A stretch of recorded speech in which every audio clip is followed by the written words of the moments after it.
وفضل ديننا على سائر الأديان من أجل نزول القرآن، وقيد نبيه أصحاب يمشون على الأسبان. والصلاة والسلام على المبعوث إلى ثقلين الإنس والجان، وعلى آله وأصحابه أصحاب الإذن والشف والإحسان. أعوذ بالله من الشيطان الرجيم. بسم الله الرحمن الرحيم. لو أنزلنا هذا القرآن على جبل لرأيته خاشعا متصدعا من خشية الله. أما بعد، أيها الجمع الوقود، قبل كل شيء أحييكم بتحية أهل الإسلام والجنة. السلام عليكم ورحمة الله وبركاته. فيا أخيات الإسلام، إن القرآن هو كلام رب العالمين وحبله المتين وصراط المستقيم ونوره المبين.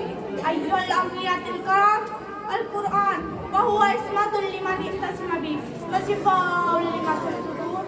فيا أخيات الإسلام، من قال به صدق، ومن عمل به أجر، ومن حكم به عدل، ومن دعا إليه هدي إلى صراط مستقيم.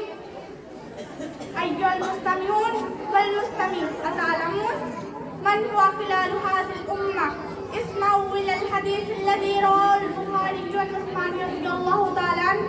النبي صلى الله عليه وسلم قال: خيركم من تعلم القرآن وعلمه. ومن ذلك قراءة القرآن، إن قائله بكل حرف 10 حسنات. وصدق رسول الله عليه وسلم قال: إن الله يدفع بهذا الكتاب ولصاحب القرآن أجر عظيم في الدنيا والآخرة. يقال لصاحب القرآن: اقرأ وارتقي ورتل كما كنت ترتل في الدنيا، فإن منزلك عنده آيات تقرأها في آخر. أنا أدعو ربي وربكم، أنا أدعو ربي وربكم.